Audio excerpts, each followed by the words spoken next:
Hello दोस्तों, स्वागत है आपका A to Z स्टोरीज पर। अब तेरी शरण आयो राम, जबे सुनिया साध के मुख पतित पावन नाम। यही जान पुकार किन्हीं अति सतायो काम, विषय सेती भयो आजिज कह मलूक गुलाम। सांचा तू गोपाल सांच तेरा नाम है, जहाँवा सुमरण होए धन्य सो ठाम है। सांचा तेरा भगत जो तुझको जानता, तीन लोक को राज मने नहीं आणता। झूठा नाता छोड़ तुझे लिव लाया, सुमरी तिहारो नाम परम पद पाया। जिन ये लाहा पायो ये जग आई के, उतरी गयो भव पार तेरो गुण गाई के। तू ही मात तू ही पिता तू ही हित बंधु है, कहत मलूक दास बिन तुझ धुंध है। कौन मिलावे जोगिया हो, जोगिया बिन रतो ना जाए। मैं जो प्यासी पीव की रटत फिरों पिव पीव। जो जोगिया नहीं मिले है तो तुरंत निकासूं जीव। गुरुजी अहेरी में हिरनी, गुरु मारे प्रेम का बाण। जे ही लागे सोई जाने हो और दर्द नहीं जान। कहे मलूक सुनो जोगिनी रे, तन ही में मन ही समाए। तेरे प्रेम के कारण जोगी सहज मिला मोहे आए। बाबा मलूक दास। ये नाम ही ऐसा प्यारा है, तन मन प्राण में मिश्री घोल दे। ऐसे तो बहुत संत हुए, सारा आकाश संतों के जगमगाते तारों से भरा है, पर मलूक दास की तुलना किसी और से नहीं हो सकती। मलूक दास बेजोड़ है। उनकी अद्वितीयता उनके अल्हड़पन में है, मस्ती में, बेखुदी में। ये नाम मलूक का मस्ती का पर्यायवाची हो गया। इस नाम में ही कुछ शराब है। ये नाम ही दोहराओ तो भीतर नाच उठने लगे। मलूक दास ना तो कवि है, ना दार्शनिक, ना धर्मशास्त्री। दीवाने हैं वो, परवाने हैं, अलमस्त। और परमात्मा को उन्होंने ऐसे जाना है जैसे परवाना शमा को जानता है। वह पहचान बड़ी और है, दूर दूर से नहीं, परिचय मात्र नहीं है वह पहचान। अपने को गंवाकर अपने को मिटाकर होती है वो पहचान। राम द्वारे जो मरे, राम के द्वार पर मरकर राम को पहचाना है। सस्ता नहीं है ये काम। परमात्मा के द्वार पर रहकर उसको पहचान कर, अपना आप मिटाकर कविता लिखनी तो सस्ती बात है। कोई भी जो तुक जोड़ लेता हो कवि हो जाए, लेकिन मलूक दास जी की मस्ती सस्ती बात नहीं है, महंगा सौदा है। सब कुछ दांव पर लगाना पड़ता है। जरा भी बचाया तो चूक गए, रति भर बचाया तो चूक गए, क्योंकि उस एक प्रतिशत बचाने में ही तुम्हारी बेईमानी जाहिर हो गई।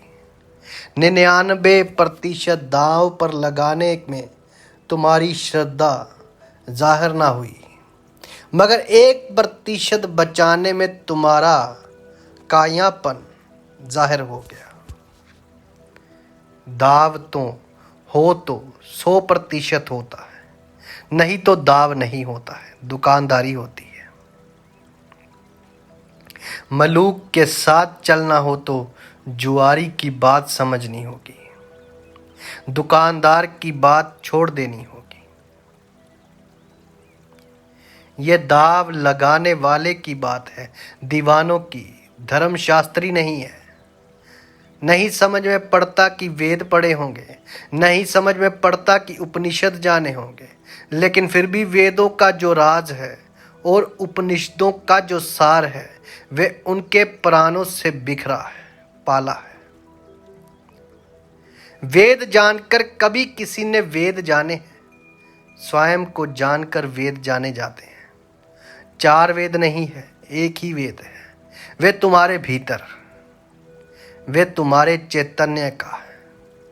और 108 उपनिषद नहीं है, एक ही उपनिषद है। और वे उपनिषद शास्त्र नहीं है, स्वयं की सत्ता है। मलूकदास पंडित नहीं है, ज्ञानी नहीं है। मलूकदास से पहचान करनी हो तो मंदिर को मधुशाला बनाना पड़े, तो पूजा पाठ से नहीं होगा, औपचारिक आडंबर से परमात्मा नहीं सदेगा। हार्दिक समर्पण चाहिए, समर्पण जो कि समग्र हो, समर्पण ऐसा कि झुको तो फिर उठो नहीं। उसके द्वार पर झुक गए तो फिर उठना कैसा। जो काबा से लौट आता है वे काबा गया ही नहीं, जो मंदिर से वापस आ जाता है वे कहीं और ही गया होगा, मंदिर नहीं गया होगा। जो गुरुद्वारे से वापस आ जाता है वो गुरुद्वारे गया ही नहीं। मैंने सुना है बंगाल के एक बहुत बड़े व्यायाकरण हुआ, कभी मंदिर नहीं गया। बंगाल का एक बहुत बड़ा व्यायाकरण हुआ, कभी मंदिर नहीं गया। उसके पिता बूढ़ा होने लगे, 90 साल की उम्र हो गई पिता की। बेटा भी अब कोई 70 पार कर रहा। आखिर पिता ने कहा कि तू कब जाएगा मंदिर, कब राम को पुकारेगा।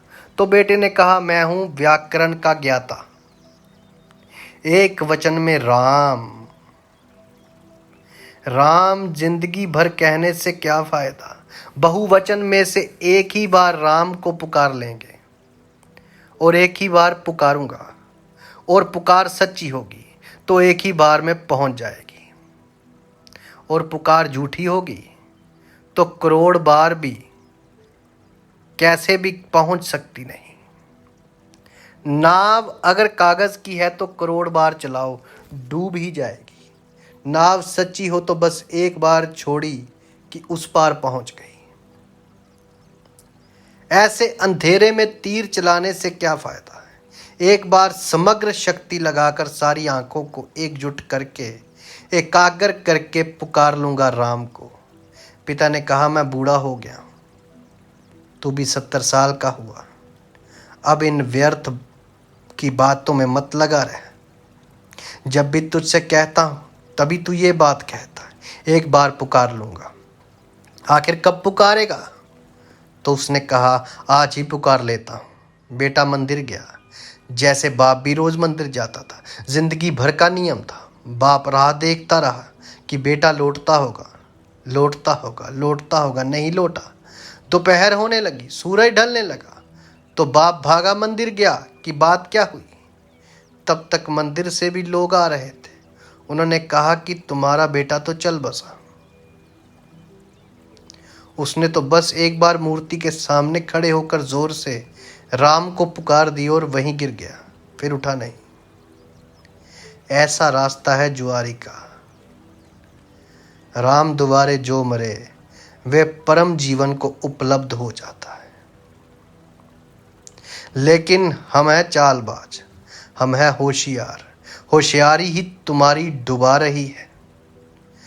हमारी होशियारी ही हमारी फांसी बनी है। हम परमात्मा के साथ भी हिसाब किताब से चलते हैं, उसके साथ भी हम सौदा करते हैं। मैं इतना दूंगा, तुम कितना दोगे। मैं इतना पुण्य करूंगा तो मुझे स्वर्ग में मिलेगा। मैं इतना दान दूंगा तो इसका कितना फल होगा। और तुम्हें शोषण करने वाले पंडित हैं, पुरोहित हैं, वे कहते हैं यहाँ 1 पैसा दो, वहाँ करोड़ गुना पाओगे। ये तो धर्म ना हुआ, कुछ लॉटरी की बात हो गई। और तब लोभी इस तरह के धर्म में उत्सुक होते हैं, प्रेमी नहीं लोभी। और प्रेम का लोभ से क्या नाता है? कोई नाता नहीं। प्रेम जानता है समर्पण, मांगता नहीं, हालांकि मिलता है बहुत। करोड़ गुना ही क्यों, अनंत अनंत गुना मिलता है, मगर मिलने की आकांक्षा प्रेम में नहीं होती। प्रेम तो सिर्फ देकर ही धन्य भागी है, चढ़ाकर कृत्य है, कृतार्थ है। स्वीकार किया परमात्मा ने मेरी भेंट को, मेरी आहुति को, इतना ही क्या कम है? इतना आनंद बहुत है, इतना आनंद भी समाएगा नहीं। छाती छोटी पड़ जाएगी, पूरा आकाश छाती में उतर जाएगा। प्रेमी देने में मस्त होता है, लोभी देता भी है, अगर तो आंख के कोनों में से देखता रहता है कि वापस मिल रहा है कि नहीं मिल रहा है, और ज़्यादा मिल रहा है कि नहीं मिल रहा है। जितना लगाया है कम से कम ब्याज सहित तो मिलना ही चाहिए। और जिसको ब्याज की चिंता है वे निर्ब्याज नहीं हो पाता, सरल नहीं हो पाता। जिसको पाने की आकांक्षा है उसका त्याग झूठा है। त्याग तो सच्चा तभी है जब त्याग अपने आप में अपना लक्ष्य, कोई और गंतव्य नहीं, कोई और मंजिल नहीं। जब त्याग अपने में अपना आनंद है। इसलिए मलूकदास कहते हैं, राम दुआरे जो मरे, आते हो इस रास्ते पर तो मरने की तैयारी लेकर आना। ये रास्ता परवानों का है, और कितनी सदियां हो गई परवाने शम्माओं पर मरते ही जाते हैं, क्योंकि मरने में कुछ राज है जो परवाना नहीं जानता है। दूर खड़े हुए देखने वाले दर्शक उस सत्य को कभी नहीं देख सकते। वे आंतरिक अनुभव है, मिटने का मजा, गलने का मजा, खो जाने का मजा परवाना जानता है। और परमात्मा तो परम ज्योति है। उस परम ज्योति के सामने तुम्हें खो जाने की तैयारी करनी होगी। समर्पण संन्यास है, समग्र रूप समर्पण संन्यास है। यदि आपको हमारी ये कहानियाँ, हमारी ये वाक़यात, हमारी ये बातें अच्छी लगती हैं तो आप हमें सब्सक्राइब कीजिए, शेयर कीजिए, लाइक कीजिए। आप सबके भीतर बसे उस परमात्मा को मेरा प्रणाम। आप सबका धन्यवाद।